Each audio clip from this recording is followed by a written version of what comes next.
Hello everyone, welcome back to the channel. कैसे हैं आप सभी लोग? उम्मीद करता हूँ आपने बेसिक अकाउंटिंग टर्म्स जरूर पढ़ ली होंगी, क्योंकि आज से हम लोग अपने थियोरेटिकल फ्रेमवर्क अकाउंट्स के अंदर और आगे बढ़ा रहे हैं। अगर आपने ये सब अच्छे से समझ लिया तो आपको प्रैक्टिकल जो फर्दर करने में कोई प्रॉब्लम नहीं होगा, इनफैक्ट मजा आने वाला है। तो सबसे पहले अकाउंटिंग का मतलब क्या होता है? तो अकाउंटिंग का मतलब होता है कि नॉर्मल बिजनेस का हिसाब किताब करना। देखो, पुराने समय में जब बिजनेस इतना कॉम्प्लेक्स नहीं होता था तब अकाउंटिंग जो था सिर्फ और सिर्फ ओनर से रिलेटेड हुआ करता था। बट जैसे जैसे बिजनेस कॉम्प्लेक्स होता चला गया, इंडस्ट्रियलाइजेशन आया, बिजनेस कॉम्प्लेक्स हुआ। टर्निंग पॉइंट तो तब था जब जॉइंट स्टॉक कंपनी का कॉन्सेप्ट आया। जॉइंट स्टॉक कंपनी में ओनर्स अलग होते हैं, मैनेजमेंट अलग होते हैं। मैं आपको डिटेल में business studies forms of business organisation में पढ़ाने वाला हूँ, so don't need to be worry about it. अभी इतना समझ लो कि जॉइंट स्टॉक कंपनी के अंदर ओनर्स अलग है, मैनेजमेंट अलग है। ठीक है, ओनर्स हम और आप, क्योंकि देखो ओनर्स कौन होते हैं जॉइंट स्टॉक कंपनी के अंदर? हम लोग का पैसा इन्वेस्ट हुआ होता है, पैसा लगा होता है। ठीक है, हम लोग अपॉइंट करते हैं मैनेजमेंट कमेटी को, ठीक है, वोटिंग के थ्रू, और वो लोग फिर पूरे कंपनी को चलाते हैं, यानी कि हमारे पैसे को वो लोग मैनेज करते हैं। तो इस चीज को ध्यान में रखते हुए फिर अकाउंटिंग जो है ना, बहुत मतलब एक पूरा आप देख रहे हो, ये पूरा एक सब्जेक्ट एज अभी आप पढ़ रहे हो, पर ये तो आप जब आगे ग्रेजुएशन वगैरह करेंगे तब आप देखेंगे तो पूरा एक कॉन्सेप्ट है बिजनेस का, बहुत इंपॉर्टेंट अकाउंटिंग एस्पेक्ट जो हम लोग बोल रहे हैं, बहुत इंपॉर्टेंट एस्पेक्ट हो जाता है बिजनेस के लिए। क्योंकि देखो, पब्लिक जब हमने अब अपॉइंट कर दिए मैनेजमेंट कमेटी को, तो हमें भी तो भाई जानना है कि हमारा पैसा प्रॉपरली यूटिलाइज हो रहा है या नहीं हो रहा है। तो ये हमें कौन बताता है? अकाउंटिंग बताता है। ठीक है, और प्रॉपर अकाउंटिंग से हमें पता चलेगा कि हमारा पैसा बिजनेस में किस तरीके से यूटिलाइज हो रहा है। तो चलिए शुरू करते हैं, अकाउंटिंग का मतलब जानते हैं और समझते हैं क्या है ये।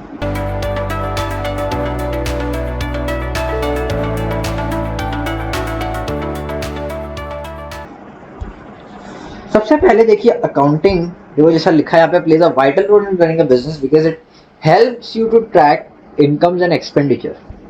ठीक है, आपके जितने भी इनकम एंड एक्सपेंडिचर है, देखो अगर आप प्रॉपर रिकॉर्ड मेंटेन करके रखोगे तो आप अपने इनकम और एक्सपेंडिचर को कंट्रोल कर सकते हो। ठीक है, आप अपने एक्सपेंस को कम कर सकते हो in order to generate more income. ये बात वो कह रहे हैं।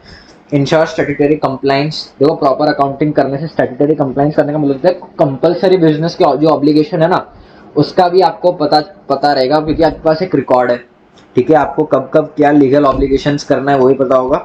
And provide investors, management and government with quantitative financial information to make the business decisions. देखिए, अकाउंटिंग का जो सबसे बड़ा रोल है वो यही है कि वो इंफॉर्मेशन प्रोवाइड करना, जिससे कि कंपनी का मैनेजमेंट बोर्ड वो पूरा डिसीजंस ले सके, कंपनी भी डिसीजंस ले सके, और उस अकाउंटिंग रिपोर्ट से जो हम इन्वेस्टर्स हैं वो भी डिसीजंस ले सके। इसलिए बहुत इंपॉर्टेंट हो जाता है। Business owners can take important decisions with the help of accounting data.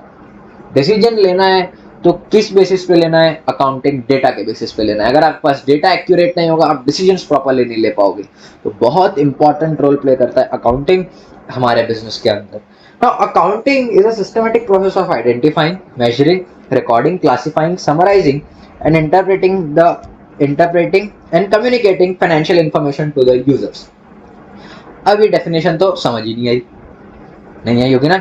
अब एक एक एस्पेक्ट को हम लोग समझते हैं। देखो, सबसे पहले डेफिनेशन के अंदर बोला गया है is a systematic process of. अब इतना तो समझ आ रहा है कि अकाउंटिंग एक पूरा सिस्टमेटिक प्रोसेस है। ठीक है, उसके अंदर सबसे पहले जो हमारे पास चीज आती है that is identification of financial transaction and events. हमें बिजनेस ट्रांजैक्शन आइडेंटिफाई करने पड़ेंगे। ठीक है, business transaction basic accounting terms में बता दिया है मैंने ऑलरेडी। तो हमें बिजनेस ट्रांजैक्शंस को आइडेंटिफाई करना पड़ेगा कौन कौन से हैं। ठीक है, जैसे यहाँ पे एग्जांपल दिया हुआ है आपका परचेज ऑफ रॉ मटेरियल्स। ठीक है, टू मतलब वो रॉ मटेरियल्स को इनपुट्स भी कहा जाता है, यानी कि to produce finished goods, output for selling. तो सबसे पहले आप आइडेंटिफाई करेंगे कि क्या वो ट्रांजैक्शन फाइनेंशियल नेचर का है या नहीं है, क्योंकि देखो वो इंपॉर्टेंट है कि वो फाइनेंशियल नेचर का होना चाहिए। नॉन फाइनेंशियल ट्रांजैक्शन, जो नॉन फाइनेंशियल नेचर का ट्रांजैक्शन होगा उसकी रिकॉर्डिंग नहीं की जाती है अकाउंटिंग में। सबसे पहला काम है आइडेंटिफाई कीजिए फाइनेंशियल ट्रांजैक्शन को, बिजनेस ट्रांजैक्शन को।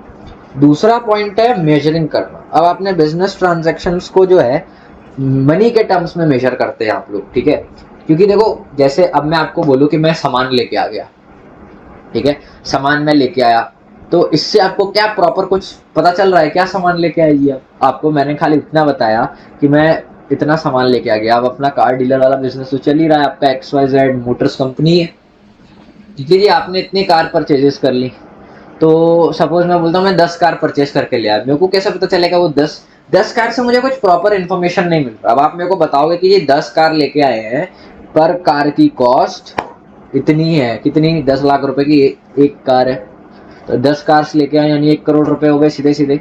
यहाँ पे हमने क्या किया, मेजरमेंट किया इन टर्म्स ऑफ मनी। जब हम मेजरमेंट करें तो जो हमारा जो बिजनेस ट्रांजेक्शन था उसको हमने इन टर्म्स ऑफ मनी में मेजर कर लिया, जिससे कि हमें प्रॉपर एक्यूरेट पता चल सके कि भाई ट्रांजेक्शन हुआ है क्या, कैसे हुआ है, ठीक है। उसके बाद आता है तीसरा स्टेप, रिकॉर्डिंग। अब रिकॉर्डिंग का मतलब है, देखो रिकॉर्डिंग मैंने बताया आपको एंट्रीज पास कर रहा, जितने भी ट्रांजैक्शन आपके फाइनेंशियल नेचर के हैं उनकी एंट्रीज पास करना। अब आप उन एंट्रीज को किस बुक्स में पास करते हो, तो हम लोग बिजनेस ट्रांजैक्शन की जो एंट्रीज होती है उसे एक बुक जिसको जर्नल बोलते हैं उसमें सारी एंट्रीज पास करते हैं ट्रांजैक्शन से रिलेटेड, ठीक है। तो देखो जितने भी ट्रांजैक्शन हमारे 1 साल के हुए हैं वो सभी हमको जर्नल बुक के अंदर मिल जाएगा, दैट इज कॉल्ड रिकॉर्डिंग। तो तीसरा स्टेप था रिकॉर्डिंग। अब यहाँ पे लिखा है जर्नल एंड सब्सिडरी बुक्स। तो देखो अगर आपका बिजनेस स्मॉल स्केल पे ऑपरेट कर रहा है तो आप सारे ट्रांजैक्शन जर्नल में रिकॉर्ड करोगे, बट बिजनेस लार्ज स्केल में तब सिर्फ और सिर्फ ट्रांजैक्शन क्या है आप जर्नल में रिकॉर्ड नहीं करोगे, तब आप सब्सिडरी बुक्स बना लेंगे, ठीक है। कैश बुक अलग, परचेज रिटर्न अलग, सेल्स रिटर्न अलग, क्योंकि आपको प्रॉपर इंफॉर्मेशन चाहिए, प्रॉपर डेटा चाहिए। तो एक बड़े स्केल पे ऑपरेशंस चल रहे हैं और एक ही जगह आप रिकॉर्ड कर लोगे सभी तरीके के ट्रांजैक्शंस, तो फिर वो उसकी क्लासिफिकेशन प्रॉपर नहीं होगी, बहुत ही मतलब सिचुएशन कॉम्प्लेक्स बन जाएगी, ठीक है। तो ये बिजनेस के साइज से पता चलता है कि आप जर्नल में रिकॉर्डिंग करना है या फिर आपने सब्सिडरी बुक्स प्रॉपर उसके लिए भी मेंटेन करनी है। तो अब आपने तीसरे स्टेप के अंदर रिकॉर्डिंग कर लिया ट्रांजैक्शन, फाइनेंशियल ट्रांजैक्शंस की एंट्रीज पास कर दी। तो चौथा जो प्रोसेस है दैट इज कॉल्ड क्लासीफाइंग। अब आपने जो भी जितने सारे ट्रांजैक्शंस रिकॉर्ड कर दिए, अब आप उन्हें क्लासीफाई करते हो। अब जिस बुक के अंदर क्लासिफिकेशन होता है उसको बोलते हैं लेजर। अब ये लेजर क्या है, मैंने आपको पिछली बेसिक अकाउंटिंग टर्म्स वाली वीडियो में अकाउंट समझाया था, जिसमें मैंने बताया था आपको कि अकाउंट एक ऐसा प्लेस है जहां पे हम लोग लाइक नेचर के ट्रांजैक्शन, सिमिलर नेचर के ट्रांजैक्शंस को रिकॉर्ड करते हैं। जैसे कैश अकाउंट, तो पूरे साल मेरा कैश जितना भी कैश ट्रांजैक्शन पूरे साल हुआ है उसको मैं किस में रिकॉर्ड कर दूंगा, कैश अकाउंट में। तो वो मैंने क्या कर दिया, पहले एंट्रीज में मैंने लिया होगा तो फिर मैंने उसको कैश अकाउंट में क्लासीफाई कर दिया। इसी तरीके से मैंने सैलरीज दी होगी, तो मैंने एम्प्लॉयज को जब सैलरी दी होगी तो उसकी एंट्री पास करी होगी जर्नल में, रिकॉर्ड करा सबसे पहले, उसको क्लासिफाई मैंने कर लिया सैलरीज अकाउंट के अंदर। तो जितने भी आपके अलग अलग ट्रांजैक्शन होते हैं उसका सेपरेट अकाउंट बना जाता है, उसको हम लोग क्लासिफिकेशन ऑफ फाइनेंशियल ट्रांजैक्शन बोलते हैं, और ये जिस बुक में होता है उस बुक को बोला जाता है लेजर, ठीक है जी। अब पांचवा आता है समराइजिंग। चलिए अब आपने रिकॉर्ड कर लिया, क्लासिफाई कर लिया, पर देखो अभी भी हमको जो प्रॉपर रिजल्ट है ना उसके बेसिस पे वो नहीं मिलेगा। हमें चाहिए कि भाई समरी फॉर्म में दे दो कि हमारा जो फाइनेंशियल ट्रांजैक्शन पूरे साल भर का हुआ है उसकी समरी बता दो हमें, ताकि हमें पता चल जाए कि नेट रिजल्ट क्या है हमारा। देखो सब तो समराइजिंग प्रोसेस के अंदर हम लोग बनाते हैं P&L अकाउंट, ट्रायल बैलेंस बनाते हैं हम लोग, फिर उसके बेसिस पे P&L अकाउंट बनता है, उसके बाद बनती है बैलेंस शीट। कि जो P&L अकाउंट है उससे हमें पता चलता है कि जो हमारा फाइनेंशियल ट्रांजैक्शन पूरे साल भर हुआ है इससे हमें प्रॉफिट हुआ है या फिर लॉस हुआ है, ठीक है। तो हमने एक समराइज फॉर्म में मैनेजमेंट कमेटी को पहुंचा दिया कि देखिए जी फाइनेंशियल ट्रांजैक्शन तो आपने किया है, इसका नेट रिजल्ट ये है, या तो प्रॉफिट है या तो लॉस है, सिंपल सी बात, समरी फॉर्म में दे दिया, ठीक है। बैलेंस शीट ने आपके पोजीशन स्टेटमेंट, बैलेंस शीट ने आपके पोजीशन को बता दिया कि आप इस साल के आखिरी में किस पोजीशन पे स्टैंड कर रहे हो, दैट इज आपके पास एसेट्स कितने, आपके पास लायबिलिटीज कितनी, तो सबको समरी फॉर्म में बना के हमने प्रेजेंट कर दिया, दैट इज समराइजिंग। उसके बाद जो हमारे पास नेक्स्ट स्टेप आता है एनालिसिस एंड इंटरप्रिटेशन। अब हमने समरी फॉर्म में मैनेजमेंट बोर्ड को ये डिटेल्स पहुंचा दी कि ये फाइनेंशियल ट्रांजैक्शंस का नेट रिजल्ट ये, नेट प्रॉफिट हमको इतना आया है। तो अब जो मैनेजमेंट है उसके ऊपर से एनालिसिस करेगी, मैनेजमेंट कमेटी एनालिसिस करेगी, अपना इंटरप्रिटेशन मतलब अलग अलग उस पे व्यूज अपने प्रेजेंट करेगी, ठीक है। एक तो सबसे पहले एनालिसिस होगा कि नेट प्रॉफिट आया है तो उसका रीजन बताओ जी हमें, ठीक है। रीजन नेट प्रॉफिट का, उसको हम लोग प्रीवियस ईयर से कंपेयर करेंगे कि हमारी प्रीवियस ईयर से इस साल कितने परसेंट ज्यादा ग्रोथ हुई है, क्या ग्रोथ हुई है पर ज्यादा हुई है या कम हुई है, दैट इज एनालिसिस। इंटरप्रेट करेंगे कि जी चलो प्रॉफिट आ गया हमारे पास, तो अब हम लोग फ्यूचर एंटिसिपेशंस करना चालू करेंगे। हम लोग देखेंगे कि भाई और ग्रोथ अपॉर्चुनिटीज हमारे पास क्या क्या हो सकती है, क्योंकि प्रॉफिट आया तो हम लोग अब अलग अलग डाइवर्सिफिकेशन में सोच सकते हैं। तो ये तमाम एनालिसिस और इंटरप्रिटेशन जो हमारी मैनेजमेंट बोर्ड करती है, और इस सब इंटरप्रिटेशन को इंक्लूडिंग आपका P&L और बैलेंस शीट और जो भी आपका एनालिसिस मैनेजमेंट ने किया है, वो सब एक फाइनेंशियल रिपोर्ट बनाता है। प्रॉपर एक फाइनेंशियल रिपोर्ट कंपनी की बनती है, और वो बनने के बाद पब्लिक को पब्लिकली इश्यू हो जाती है, that is called communicating. Under this step overall final reports of the management financial statement, बोला ना मैंने आपको, फाइनल रिपोर्ट्स में उनकी एनालिसिस, उनका interpretation, financial statement, P&L account, balance sheet are published among the public and other users of accounting information. तो ये communicate कर दिया जाता है, पब्लिकली इशू कर दिया जाता है final reports and financial statements को, ताकि जो यूजर्स हैं हमारे, अभी हम लोग आगे पढ़ेंगे कितने तरीके के यूजर्स होते हैं हमारे अकाउंटिंग के अंदर, सो वो जो यूजर्स हैं उस पर्टिकुलर डेटा के ऊपर, उस अकाउंटिंग डेटा के ऊपर डिसीजन ले सके अपना। तो ये कंप्लीट प्रोसेस कहलाता है अकाउंटिंग। अब आइए जरा डेफिनेशन को फिर से पढ़ते हैं। Accounting is a systematic process of identifying financial transaction को आइडेंटिफाई करो जी, मेजरिंग मनी के टर्म्स में मेजर करो, रिकॉर्डिंग जर्नल बुक में एंट्रीज पास करो, क्लासिफाइंग लेजर में अकाउंट खोलो, देन समराइजिंग P&L बनाओ, बैलेंस शीट बनाओ, नेट प्रॉफिट फाइंड आउट करो, अपनी जो है पूरे साल की पोजीशन बताओ। उसके बाद इंटरप्रेटिंग एनालिसिस एंड इंटरप्रिटेशन करो रिजल्ट का। उसके बाद जी कम्युनिकेट कर दो पब्लिकली, वो रिपोर्ट आपकी इश्यू कर दो financial information to the users. अब देखो कितनी सिंपल हो गई डेफिनेशन, हमने एक एक उसके कंपोनेंट पढ़ लिए। तो now it gives information on the resources available, मैंने आपको बता दिया, आपका पूरा फाइनेंशियल पोजीशन बता देगा कि आप एसेट्स कितने हैं। रिसोर्सेज अवेलेबल का सिंपल ही मतलब होता है एसेट्स, बैलेंस शीट से पता चल गया। How the resources have been employed, ठीक है, आपने काम कैसा करा, उन रिसोर्सेज को आपने काम पे कैसे लगाए, दैट इज एम्प्लॉयड, मतलब जो आपके पास एसेट्स थे उनसे आपने कितने इनकम जनरेट कर दी वो भी बता देगा अकाउंटिंग इन्फॉर्मेशन। और जी रिजल्ट अचीव, नेट प्रॉफिट हुआ है या नेट लॉस हुआ है, तो ये सब अकाउंटिंग आपको बता देगा। नेक्स्ट पॉइंट जो है हमारा इसके बाद, ऑब्जेक्टिव्स ऑफ अकाउंटिंग। सबसे पहला है to keep the systematic records. देखो अब एक ह्यूमन माइंड, मैंने आपको बोला एक ह्यूमन माइंड है ना, पूरे साल भर के बहुत सारे ट्रांजेक्शन्स को याद नहीं रख सकता, अलग अलग तरह के ट्रांजेक्शन्स होते हैं। तो ठीक है, तो अकाउंटिंग करने से हमको ये बेनिफिट मिलता है कि हमारे पास सिस्टमेटिक रिकॉर्ड एटलीस्ट मेंटेन होते हैं हर एक ट्रांजैक्शन के, ठीक है। तो the main objective of accounting is to keep systematic record of financial transaction which help the users to understand day to day transaction. ये यूजर्स को भी हेल्प करेगा, मतलब आपको पता होगा कि आपकी पूरे साल भर की उधारी कितनी है, मतलब क्रेडिट परचेज कितनी है, क्रेडिट सेल्स कितनी है, ये सब आप याद नहीं रख पाएंगे पूरे साल भर का, तो आपको ये पता चलेगा सिर्फ और सिर्फ सिस्टमेटिक रिकॉर्ड्स मेंटेन करने से, दैट इज अकाउंटिंग करने से। To ascertain profit and loss, अब भैया आपने जब सिस्टमेटिक रिकॉर्ड्स बनाए रखे होंगे तो उसी के ऊपर से आप P&L अकाउंट बनाओगे, उसी के ऊपर से बैलेंस शीट बनाओगे। P&L अकाउंट से आपको प्रॉफिट मिलेगा या तो लॉस मिलेगा, बैलेंस शीट आपको आपका फाइनेंशियल पोजीशन बता देगा, ठीक है। देखो जैसे कि यहाँ पे लिखा हुआ है, every businessman is keen to know the net results of the business operation periodically, हर साल जानना जरूरी है कि हमारे ट्रांजैक्शन का रिजल्ट क्या है। To check whether the business has earned profit, incurred loss, we prepare profit loss account and balance. अब देखो फाइनेंशियल पोजीशन की तो मैंने अभी आपको बात बता दी, बैलेंस शीट की। It also helps the businessman to know about his financial position, ठीक है। आपकी एसेट्स लाइबिलिटीज कितनी, आपके पास एसेट्स कितनी है, लाइबिलिटीज कितनी है, आपकी फाइनेंशियल हेल्थ सीधे पता चल जाएगी बैलेंस शीट से। जैसे आप डॉक्टर के पास जाते हो तो वो आपको लैब टेस्ट या फिर आप कुछ भी कराओगे तो वो आपको रिपोर्ट दे देंगे कि जी आपकी हेल्थ स्टेटस की रिपोर्ट है ये, तो आपके बिजनेस की जो रिपोर्ट है वो बैलेंस शीट से, फाइनेंशियल हेल्थ जो आपके बिजनेस की है वो बैलेंस शीट से पता चल जाती है, ठीक है जी। नाउ फोर्थ है to ascertain the progress of business from year to year. अभी मैंने जैसे बताया आपको एनालिसिस और इंटरप्रिटेशन वाले पॉइंट के अंदर कि जब आपके पास प्रॉपर अकाउंट मेंटेन होंगे, प्रॉपर बिजनेस ट्रांजैक्शंस के रिकॉर्ड्स मेंटेन होंगे, उसके बेसिस पे आप रिजल्ट निकालोगे।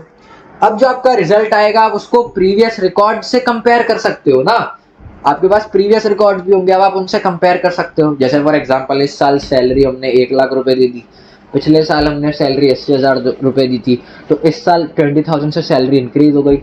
अब आप उसका जो है आपके पास क्योंकि रिकॉर्ड्स मेंटेन है, तो आप उसका जो है रीजन फाइंड आउट कर सकते हो क्या है, क्या रीजन की वजह से 20,000 से सैलरी बढ़ी। तो इस तरीके से आपका प्रोग्रेस हुआ है इस साल, तो किस वजह से हुआ है, what are the key factors leading to the progress of the business, पता चल जाएगा अकाउंटिंग से।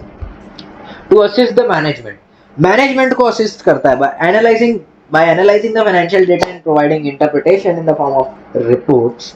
Accounting assist management in handling business operations effectively. मैंने बोला ना, अगर मैनेजमेंट के पास अकाउंटिंग रिपोर्ट्स नहीं होंगी तो मैनेजमेंट डिसीजन नहीं ले पाएगा। आप बताओ, डेटा नहीं होगा तो डिसीजन कहां से लोगे? if the data is not available, how it is possible to take the decisions?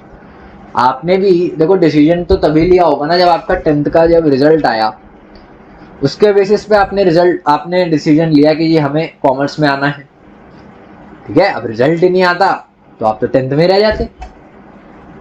Result आया तो आपने डिसीजन लिया कि ये हमें कॉमर्स में आना है, तो इसने आपको असिस्ट किया। उसी तरीके से अकाउंटिंग असिस्ट करता है हमारे मैनेजमेंट को कि आप डिसीजंस बिजनेस के ले सको, क्योंकि अल्टीमेटली जो है ना, बिजनेस के पास हम और आप जैसी पब्लिक का पैसा होता है, बहुत इंपॉर्टेंट हो जाता है ये। देखिए फंक्शंस ऑफ अकाउंटिंग क्या कहता है, एंड फंक्शंस ऑफ अकाउंटिंग हमारी वीडियो का लास्ट टॉपिक है। सबसे पहला है तो देखो फोरकास्टिंग। अकाउंटिंग हेल्प करता है हमें फोरकास्टिंग करने में। मैं तब से आपको ये सारी चीजें बता रहा हूँ। हम लोग अकाउंटिंग डेटा से फोरकास्ट कर सकते हैं कि साहब आने वाले फ्यूचर में, क्योंकि देखो फ्यूचर तो अनसर्टेन है, हमें ये नहीं पता कि अभी क्या होने वाला है थोड़ी देर बाद हमारे साथ, बट हम एक डेटा से रिलेटेड एंटिसिपेशन लगा सकते हैं कि जी क्या हो सकता है फ्यूचर में, एंटिसिपेट कर सकते हैं, प्रेडिक्ट कर सकते हैं फ्यूचर को डेटा के बेसिस पे। जैसे मैं आपको बताऊं, आज के टाइम में फ्यूल का कॉस्ट जो है इंडिया के अंदर, कोई भी फ्यूल का आप ले लीजिए तो वो हाई चल रहा है। तो अब हमारे पास ये डेटा अवेलेबल है, तो हम इस डेटा से कुछ आने वाले महीनों का प्रिडिक्शन लगा सकते हैं कि फ्यूल कॉस्ट हमें इतना ही पड़ेगा। तो क्योंकि आपका कार डीलर का बिजनेस है, तब आप सोचोगे कि जी हाँ, अब हमको मैन्युफैक्चरर से कार तक अपने डीलरशिप बिजनेस में लाने में जो खर्चा होने वाला है, बिकॉज आपकी आने वाले महीने तक जो है फ्यूल का कॉस्ट तो बढ़ने वाला है। तो आपके पास डेटा था, अकाउंटिंग डेटा, उससे आप फोरकास्टिंग कर सकते हैं, ठीक है जी। नाउ दूसरा है डिसीजन मेकिंग। तभी से मैं बता रहा हूँ, अकाउंटिंग डेटा नहीं होगा तो आप डिसीजन नहीं ले पाओगे। आपको यही नहीं पता होगा कि आपका प्रॉफिट क्या है, लॉस क्या है, तो डिसीजन किस बेसिस पे लोगे जी? आपको आपका फाइनेंशियल पोजीशन ही नहीं पता तो किस बेसिस पे डिसीजन लोगे? ठीक है, तो ये सब पता कौन कराएगा? हमें अकाउंटिंग कराएगा, ठीक है जी। उसके बाद है कंपैरिजन। जैसा कि मैंने बोला, प्रीवियस ईयर के रिकॉर्ड्स, करंट ईयर के रिकॉर्ड्स, दोनों को हम लोग अच्छे से कंपेयर कर सकते हैं ना, कि अगर हमारी ग्रोथ हुई है तो इतने % ग्रोथ हुई है, रीजन बताओ क्या ग्रोथ हुई है। अगर हम लोग गिरे तो रीजन बताओ क्या what are the factors leading to the loss, reason बताओ जी हमें। तो हम लोग क्या कर सकते हैं, पुराने डेटा से हम लोग अपनी करंट पोजीशन को क्या कर सकते हैं, कंपेयर कर सकते हैं। और ये भी हमें कौन एनेबल कराता है? अकाउंटिंग। पुराने अकाउंट से हम लोग एक करंट ईयर के अकाउंट को कंपेयर करते हैं। उसके बाद आता है कंट्रोल करना। देखो हो सकता है कि अभी देखो, जब साल की शुरुआत हुई तब मैनेजमेंट कमेटी जो है इतना प्लान लेके चलती है कि हमें इस साल इतना टर्नओवर लेना है, यानी इस साल हमें इतनी सेल्स करनी है, ठीक है। अब आप लोग कार डीलर हो, आपका XYZ मोटर्स कंपनी है। अब आप सोचोगे कि भाई हमें इस साल कम से कम 50,000 कार की यूनिट सेल कर देनी है, चाहे जैसे भी आपने टारगेट सेट कर दिया, ठीक है। बट देखो अभी इतनी सारी सिचुएशंस अभी बीच में आई, अभी इन्फ्लेशन मतलब महंगाई चल रही है मार्केट में, तो हो भी सकता है कि आपका टारगेट पूरा ना हो पाए। क्यों ना हो पाए? क्योंकि महंगाई के चलते पब्लिक कार्स ही ना परचेस करे, है ना। तब आप क्या करोगे? अब आपने पहले आपने गोल सेट कर लिया कि हम 50,000 बेचेंगे, आपको अपना गोल तो अचीव करना पड़ेगा, ठीक है। अब आप मेजर करोगे तो आप देखोगे यार, जिस स्पीड से पर मंथ अब हमको कार जितनी यूनिट्स बेचती थी उतनी यूनिट्स तो हमारी सेल आउट ही नहीं हो रही है। ये भी इंफॉर्मेशन हमें अकाउंटिंग प्रोवाइड करेगा, ठीक है जी। तो अब आप डिसीजन लोगे, अब आप उसके बेसिस पर डिसीजन लोगे कि चलो हम कार की कॉस्ट कम करके बेचते हैं तो हमारा टारगेट अचीव हो जाए। इस डिसीजन को भी लेने के लिए हमें कौन फर्दर हेल्प करेगा, अकाउंटिंग कितना कम करना है, अकाउंटिंग से ही पता चलेगा ना जी, ये बात है। तो कंट्रोल करने में हेल्प करेगा अकाउंटिंग। उसके बाद कहते हैं जी गवर्नमेंट टैक्सेशन एंड रेगुलेशन। अब जो गवर्नमेंट होती है ना, वो बिजनेस के पास से टैक्स इकट्ठा करती है, टैक्स कलेक्ट करती है। और वो टैक्स किस बेसिस पे कलेक्ट करती है, आपके अकाउंटिंग रिकॉर्ड्स को देख करके कि आपको प्रॉफिट कितना हुआ इस साल, ये बताइए पहले, उसके बेसिस पे आपके ऊपर से टैक्स लगेगा। अगर आपका लॉस हुआ है तो आपका प्रॉफिट नहीं, आपके ऊपर से टैक्स नहीं लिया जाएगा। अगर आपका प्रॉफिट है तो आपके ऊपर टैक्स लगाया जाएगा कंपल्सरी। तो प्रॉफिट है ये कैसे पता चलेगा, अकाउंटिंग करके जी, अकाउंटिंग रिकॉर्ड से प्रॉफिट है पता चलेगा, लॉस है तो भी अकाउंटिंग से पता चलेगा। तो गवर्नमेंट टैक्सेशन एंड रेगुलेशन में भी जो है हमारे को अकाउंटिंग हेल्प करता है। सो बेसिकली हमने इतने सारे, देखिए आज के दिन में 3 टॉपिक्स कर लिए, meaning of accounting, functions, objectives. तो ये तीनों हमने करे, तो आपको थोड़ा बहुत देखिए लग रहा होगा कि हम लोग थोड़ा बिजनेस वर्ल्ड को समझ रहे हैं, कैसे बिजनेस वर्क करता है, फैक्टर्स धीरे धीरे। अभी तो आप लोग बहुत चीजें समझने वाले हो, मैंने बोला ना आपको, अभी तो जर्नी स्टार्ट हुई। अगर आप इस फील्ड में जितना इंटरेस्ट लोगे उतना आपको मजा आने वाला है। तो इसी नोट के साथ that is it for this video. मैं मिलता हूँ आपसे नेक्स्ट वीडियो के अंदर, जब हम इस चैप्टर को और कंटिन्यू कर रहे होंगे। तब तक के लिए thank you very much for watching.